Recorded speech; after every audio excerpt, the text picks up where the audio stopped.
Bonjour à tous et bienvenue dans ce nouvel épisode de Sous l'Hospice des Muses.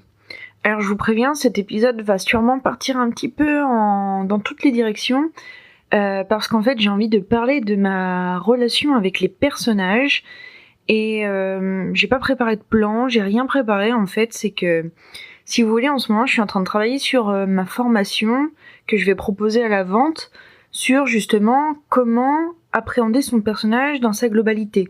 Comment créer un personnage qui est le plus complet possible selon mes outils en fait. Et c'est assez rigolo parce que ça me fait remonter énormément de choses en fait de travailler sur cette formation. Ça me rappelle plein de souvenirs de ma relation avec les personnages, que ce soit des personnages que j'ai découverts ou des personnages que j'ai créés. Et du coup j'avais envie de vous parler de ça dans cet épisode. Donc, comme je vous le disais dans le premier épisode, ma relation avec les personnages en fait date d'il y a très très très longtemps, parce qu'en fait, je pense que j'ai une empathie telle que dès que je rencontre un personnage qui me touche, j'ai plus de barrière avec ce personnage. En fait, je suis complètement. Vous voyez par exemple, moi quand je regarde un film, je suis incapable de me dire ce ne sont que des acteurs, ils sont en train de jouer un rôle, et vous savez ce genre de mécanisme qu'on essaye de mettre en place pour se sortir d'un film où on est mal à l'aise ou des trucs comme ça. Par exemple, j'ai arrêté de regarder Walking Dead parce que j'en fais des cauchemars assez horribles, et je suis hyper attachée aux personnages, et comme je sais que ils peuvent mourir à tout moment, eh ben c'est trop dur pour moi, c'est trop dur. C'est vraiment, en plus, à chaque fois qu'on perd un personnage que j'aime, je fais un espèce de mini deuil, quoi. Bref. Et donc, du plus loin que je m'en souvienne, j'ai toujours eu cette conception du personnage comme des personnes qui rentraient dans ma vie pour de vrai. Et vous savez, il y a les écrivains, les auteurs, ils ont toujours cette manière de parler des personnages. Ils disent, par exemple Harry Potter, il était là, il a toujours été là. J.K. Rowling, elle explique qu'elle l'a rencontré dans un train, qu'elle était dans un train et qu'elle l'a vu devant elle, et que c'est comme ça qu'Harry Potter est rentré dans sa vie. Et en fait, je suis assez d'accord avec cette espèce de notion de fulgurance en fait du personnage qui débarque tout d'un coup comme ça. Et vous voyez, par exemple, dans ma formation, j'avais envie d'aborder comment est-ce qu'on fait pour avoir l'idée d'un personnage. Et donc j'ai réfléchi un petit peu sur cette conception. Comment est-ce que moi, par exemple, je fais pour avoir l'idée d'un personnage? Et en fait, c'est difficile, c'est hyper difficile à expliquer parce que en vérité, je sais pas trop, quoi. Enfin, si, je sais. En fait, j'ai découvert au fur et à mesure des années ce qui provoque chez moi l'idée d'un personnage. Et moi, en fait, ce qui fonctionne le plus, en fait, ce qui est le plus pratique pour moi pour me développer des idées de personnages, en fait, c'est d'aller sur DeviantArt, d'aller regarder des profils de personnes qui font des super portraits, et de passer comme ça de profil en profil, en profil, en profil, parce que du coup, je regarde la galerie d'un illustrateur, je vais dans ses favoris, il y a une illustration qui me saute aux yeux, je clique dessus, je vais voir la galerie, je vais dans les favoris, etc., etc., etc. Sauf qu'en fait, je me suis rendu compte que cette manière de procéder, parce que généralement, en même temps, j'écoute de la musique, et la musique qui me... Comment dire? De la musique qui me provoque des transes créatives. Et en fait, ce qu'on appelle le flow, quoi. Et moi, la musique qui me provoque du flow, c'est de la musique... généralement, c'est de la musique sans parole, tirée d'animés japonais ou de jeux vidéo. Et c'est des musiques qui sont... Alors moi, généralement, j'écoute des musiques... comment expliquer? Pour lesquelles j'ai vécu l'expérience, en fait. C'est-à-dire que, par exemple, si j'écoute la musique d'un jeu vidéo, j'ai joué au jeu vidéo, et si j'écoute de la musique d'animé, j'ai regardé cet animé. Et du coup, si vous voulez, le fait que la musique, elle soit connotée avec une scène, et le fait qu'à côté de ça, je sois en train de regarder des portraits, ça me crée une espèce de transe créative, et qui est directement liée à cette notion de personnage. Et du coup, finalement, le personnage me vient par rapport à une interaction que je vais imaginer avec le monde qui l'entoure, avec avec un autre personnage, etc., etc. Parce que du coup, j'ai remarqué que ce qui me transporte avec les portraits sur DeviantArt, c'est beaucoup l'expression du visage, c'est beaucoup la situation dans laquelle l'illustrateur a placé son personnage, et c'est beaucoup aussi ce que va provoquer l'air du personnage en portrait par rapport à la musique que je suis en train d'écouter, et qui, elle, me fait penser à une scène marquante dans un animé ou dans un jeu vidéo. Et généralement, c'est cette espèce de maelstrom de trigger, je sais pas comment dire en français, de trucs qui me lancent, quoi, je sais pas comment dire, de trigger d'inspiration, qui va faire que j'ai un personnage qui va arriver en moi tout d'un coup. Et en fait, c'est vrai que c'est assez fort la relation d'un créateur avec son personnage, parce que c'est vraiment un personnage, c'est un morceau de moi. Mais en même temps, je fais tout pour lui donner une individualité, je le sors de moi en fait, je le livre vraiment, je le livre au monde en fait, j'accouche d'un personnage. il a plein de morceaux de mon ADN, il a plein de morceaux de mon caractère, il a plein de morceaux de mes sentiments, mais je lui donne une individualité et je le sors de moi pour en faire une personne à part entière. Et moi, en fait, je pense que c'est un peu mon but dans la vie, c'est de créer des personnages qui soient si complets qu'ils en deviennent des personnes. Et c'est vraiment ce que je ressens quand moi j'ai une profonde admiration envers un personnage que je suis en train de découvrir dans une œuvre. Et vous savez, il y a cette notion de book boyfriend ou même game boyfriend, enfin, je veux dire, c'est quand vous êtes en train d'expérimenter une œuvre et tout d'un coup il y a un personnage et vous tombez amoureux de ce personnage en fait, clairement. Et moi, j'ai une blague récurrente avec mes amis où en fait ça consiste à dire que j'ai un top 50 de ces fameux book boyfriend ou game boyfriend, tout ça. Et du coup, je m'amuse souvent à dire oui, j'ai un top 50, en fait à chaque fois que je regarde une œuvre, je tombe amoureuse et tout. Et du coup, ça fait bien rire mes amis qui, en plus de ça, vont regarder mon conjoint et lui dire ça va, t'es pas trop jaloux. Et moi qui réplique ouais, mais ça va parce que du coup, je suis que amoureuse de personnages fictifs et je suis pas amoureuse de personnes réelles. Ce qui est vrai d'ailleurs. Je tombe vraiment beaucoup plus facilement amoureuse d'un personnage fictif que d'un personnage réel. Et même d'ailleurs, ça va encore plus loin, c'est-à-dire que moi, par exemple, je fantasme pas sur des acteurs. Ça m'est jamais arrivé, en fait. Je suis trop occupée à fantasmer sur des personnages. Et donc, dans ce fameux top 50, mon top 1, évidemment, c'est Rémus Lupin, quoi. Et Rémus Lupin, c'est rigolo parce que c'est vraiment le personnage qui a tout provoqué chez moi. Il a vraiment...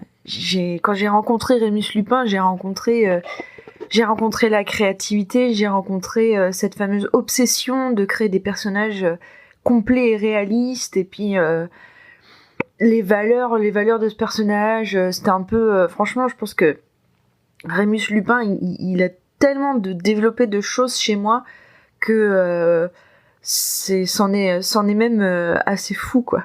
J'ai une obsession pour les métamorphes, donc les gens qui se transforment en animaux. Et j'ai développé cette obsession au fur et à mesure des années et tout. Et un jour, je me suis dit, mais comment ça se fait que je suis tellement intéressée par ça? Parce que je suis tellement intéressée par ce sujet que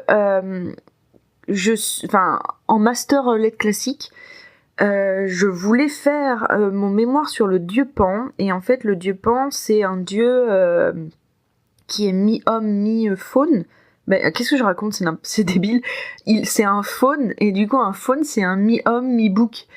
Et si vous voulez, dans les mythologies très très très très archaïques, il y a toujours eu cette notion de l'homme bête, de la femme bête aussi. Mais regardez, dans l'Égypte ancienne, c'est la raison pour laquelle les dieux sont mi-humains, mi-animaux en fait. Et l'humanité a toujours été vachement passionnée de cette histoire d'hybridité, de métamorphe, voilà. Et donc j'ai creusé cette notion. Moi j'étais à fond. Si vous voulez, je vous ferai un épisode sur les métamorphes si ça vous intéresse. Et d'ailleurs, regardez Chiaki, c'est une métamorphe, donc je veux dire voilà, les chiens font pas des chats. Lol. Pardon. Je m'égare. Et un jour, je me suis demandé d'où ça me venait Et un jour, je me suis demandé d'où ça venait cette obsession pour les métamorphes. Et je me suis dit, mais dis donc, ça viendrait-il pas de Rémus Lupin, encore une fois ? Eh ben si. Parce que Rémus Lupin, donc, c'est un loup-garou. Et J.K. Rowling a développé autour du loup-garou toute cette notion de tabou, c'est interdit / mal vu dans la société dans laquelle il évolue, mais en même temps, ça lui apporte des avantages considérables, tout en lui apportant du coup un regard de la société qui fait de lui un monstre. Donc ça lui apporte des dilemmes moraux, des conflits internes très très énormes en fait, et c'est pareil, ça conditionne toute sa manière d'évoluer dans l'univers d'Harry Potter, ça conditionne toute sa manière de créer des liens dans l'univers d'Harry Potter. Moi j'ai beaucoup aimé alors à la fois j'ai beaucoup aimé ce que J.K. Rowling a fait de Rémus avec Tonks, à la fois j'ai détesté parce que Tonks n'était pas moi, mais du coup toute la psyché de Rémus Lupin est développée autour de cette caractéristique du personnage qui fait que ça modifie totalement sa compréhension du monde. Et du coup, par exemple, si J.K. Rowling avait décidé de faire Rémus Lupin son héros, et sa compréhension du monde et sa manière de regarder le monde et de faire avancer l'histoire aurait été complètement différente de celle de Harry, qui est le pur héros initiatique qui découvre le monde on découvre le monde à travers ses yeux, etc., etc. Mais là, Rémus Lupin, vraiment, ça m'a toujours marqué cette notion du fait que ce personnage, pour moi, est hyper complet, il est hyper réaliste et il est hyper profond et ça fait beaucoup de hyper, hein. Mais c'est parce que je l'aime beaucoup, alors du coup, je vais toujours être en mode superlatif avec lui. Bref, mais en fait, j'ai toujours aimé cette idée de placer dans un contexte un personnage dont les caractéristiques font de lui quelque chose d'à part et qui modifie sa perception du monde et qui lui crée aussi des problèmes internes. Et en fait, cette histoire de problèmes internes, ça provoque chez moi un gouffre d'empathie et j'ai envie de rentrer dans le bouquin, d'aller prendre le personnage dans mes bras et de lui dire allez viens, je vais t'aider, je vais t'accompagner, je vais te sauver. Voilà, j'ai un gros syndrome de l'infirmière, je pense. Mais c'est vrai que du coup, à chaque fois que je lis une œuvre, dès qu'il y a un héros torturé comme ça ou qui a une caractéristique qui fait de lui un truc super. Je fais tout un épisode pour vous expliquer que les personnages sont des personnes et puis finalement je vous dis le personnage, le truc. Bref. Tout ce qui fait qu'un personnage va être à part de la société qui a été construite dans son bouquin et qui lui-même il en est conscient et que ça lui apporte des problèmes, c'est vraiment quelque chose qui déclenche de la créativité chez moi, qui déclenche un besoin d'affection, qui déclenche plein de choses comme ça. Et c'est pour ça que du coup, c'est comme ça qu'un auteur m'a, en fait. C'est comme ça qu'un auteur va faire que je vais trouver son œuvre extraordinaire, généralement. C'est parce que le personnage a des problèmes internes à régler. Et aussi cette histoire de métamorphe, parce que du coup, ça le place à part de la société. Et ça fait de lui vraiment quelqu'un de plus profond qu'un personnage lambda qui a ces petits problèmes là, Harry Potter qui fait que de se plaindre là, tout ça parce qu'il faut qu'il suive la prophétie et qu'il aille tuer Voldemort, mais sauf que c'est un gamin et tout, il a pas de problème lui quoi. Il vit pas dans une bicoque. Bref, tout ça pour dire que ouais, les personnages il y a vraiment moi j'ai vraiment une relation, mais vous voyez, j'ai du mal à trouver mes mots quoi, parce que je développe des relations si fortes avec les personnages que moi-même ça m'étonne quoi.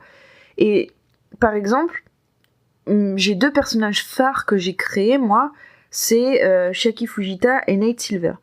Et donc Chiaki Fujita, vous aurez bien l'occasion de la revoir vu que du coup j'en fais l'héroïne de mon premier roman.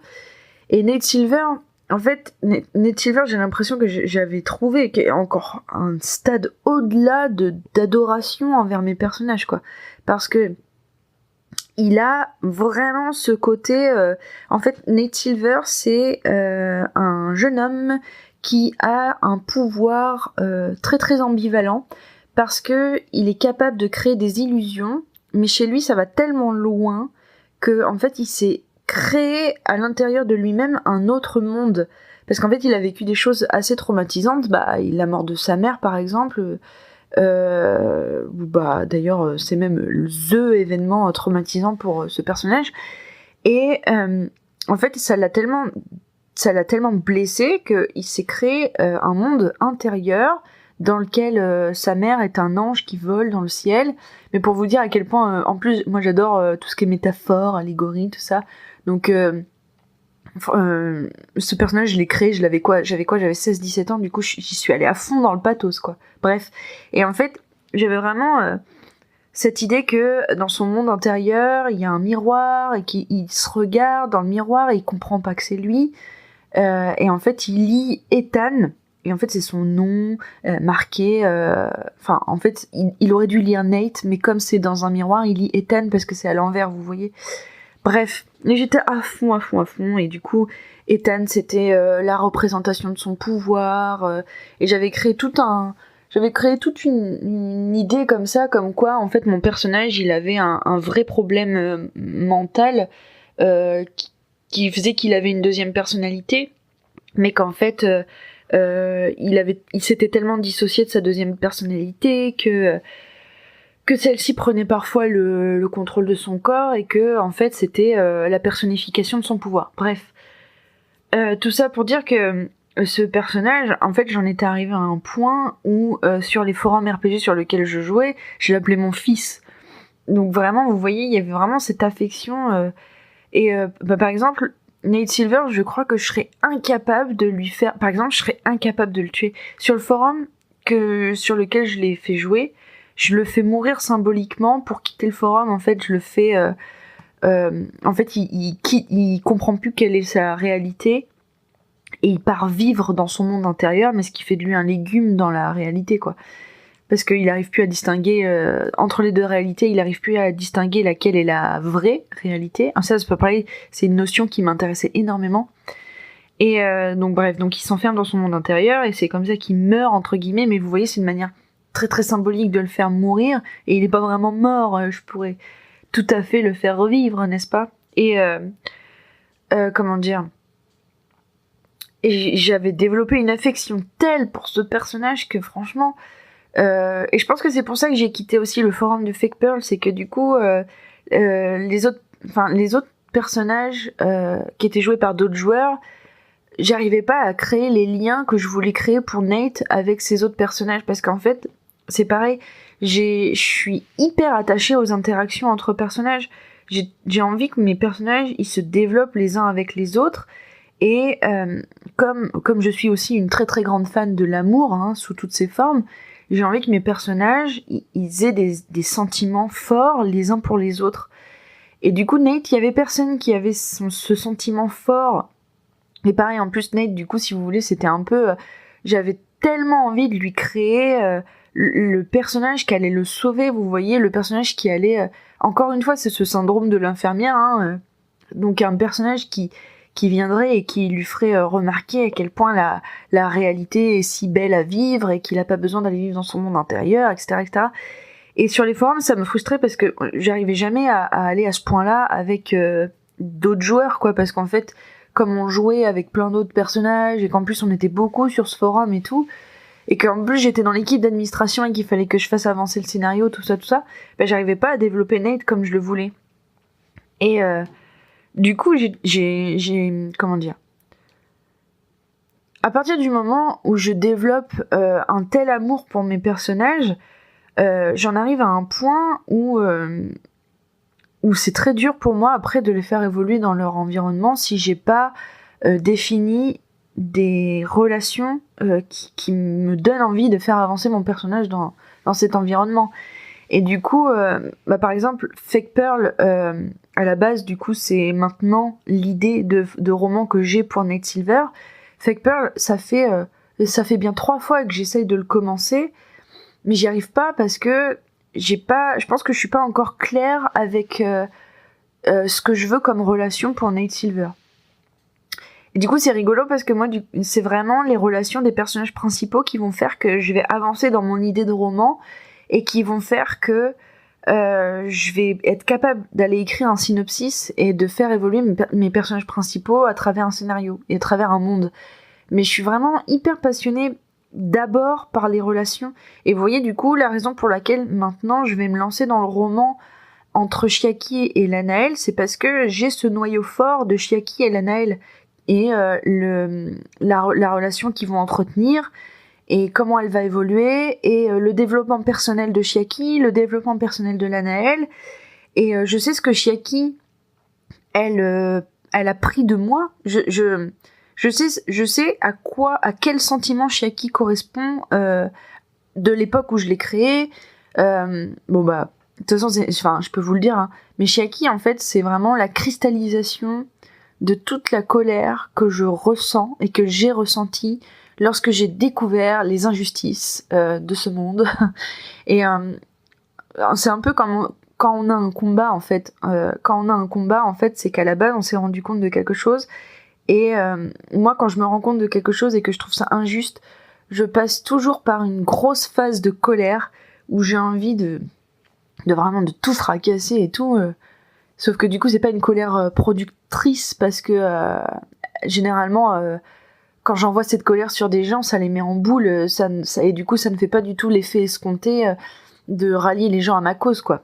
Et Chiaki, c'est ça. Et en plus de ça, comme je l'ai créé à l'époque où j'étais adolescente, la colère, je la ressentais vraiment de manière très très très forte.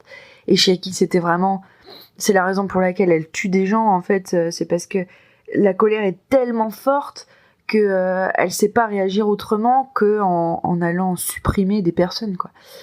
Et du coup, maintenant que je sais sur quel chemin j'ai envie de la lancer, sur quelle évolution j'ai envie qu'elle aille, et quel rôle a Lanaël dans ce développement. Et c'est pareil, maintenant que j'ai réussi à développer Lanaël de manière à ce qu'il soit concret pour moi, à ce qu'il soit un réel et global, je suis capable d'aller imaginer le monde dans lequel ils vont évoluer. Et vous voyez, en fait, c'est rigolo parce que Chiaki et Lanaël, c'est des personnages, je les ai depuis super longtemps, en fait. Depuis la seconde. Donc, à la seconde, on a quel âge? 14, 15 ans. Je les ai depuis cet âge-là, mais j'avais jamais créé de... Je savais pas vraiment dans quel contexte ils évoluaient. Et aujourd'hui que je m'y mets vraiment, vous voyez, j'ai un troisième personnage qui m'est venu, par exemple, et je commence à avoir vraiment des idées de synopsis, mais finalement, je suis le genre de personne où le synopsis et le contexte de l'histoire et tout vont servir à être des déclencheurs chez mes personnages. Mais du coup, c'est bien, quelque part, c'est super d'avoir découvert que moi, je fonctionne d'abord via les personnages, parce que vous voyez, par exemple, moi, je serais jamais une Tolkien, c'est-à-dire que je pourrais jamais créer un monde et ensuite insérer des petits personnages qui seront des grains de poussière dans ce monde. Je serais capable de le faire, mais c'est pas ce qui m'intéresse finalement, parce que moi, je préfère écrire des romans où le centre, c'est la relation que vont entretenir mes deux personnages dans un contexte donné, plutôt que d'écrire un monde qui tient la route et dans lesquels les quêtes des personnages principaux ne seront que des petits déclencheurs d'événements plus grands, etc., etc. Après, je dis ça aujourd'hui parce que voilà, je suis en plein travail sur les personnages et que je me rends compte à quel point ça trigger des choses chez moi. Mais peut-être que dans quelques épisodes, je reviendrai pour vous dire que ouais, la construction du monde, c'est extraordinaire, c'est ça la base, tatati tatata. Hein. Mais voilà. Bon bah, je suis assez contente finalement de ce déroulement de pensée. J'espère que j'ai été claire sur ma manière de voir les personnages et tout. Je pense que j'en reparlerai de toute façon parce que je reviendrai dessus à un moment ou un autre parce que c'est tellement important pour moi que ça reviendra de toute façon dans mon journal de bord. Et je suis assez intéressée de savoir comment vous envisagez les personnages, comment vous aimez les personnages. Est-ce que vous aussi, vous êtes à un point où vous essayez de les rendre hyper réels pour vous, que vous fantasmez une telle manière d'être du personnage, que vous avez envie de de développer les personnages de telle manière à ce qu'ils soient vraiment intègres. Je sais pas comment dire. Intense? Non, je sais pas comment dire. Enfin bref, une entité quoi. Voilà, bref, donc bon. Je vais m'arrêter ici parce que sinon je pense que je suis repartie encore pour une demi-heure. Et je vous remercie de m'avoir écouté jusqu'ici. J'espère que cet épisode vous a plu. Je vous retrouve très très vite pour un nouvel épisode de Sous les auspices des muses. Et en attendant, si vous voulez me retrouver au-delà du podcast, je vous invite à me suivre sur mes différents réseaux sociaux, à me retrouver sur mon site et éventuellement sur ma chaîne YouTube, mais surtout dans le prochain épisode. Allez, salut!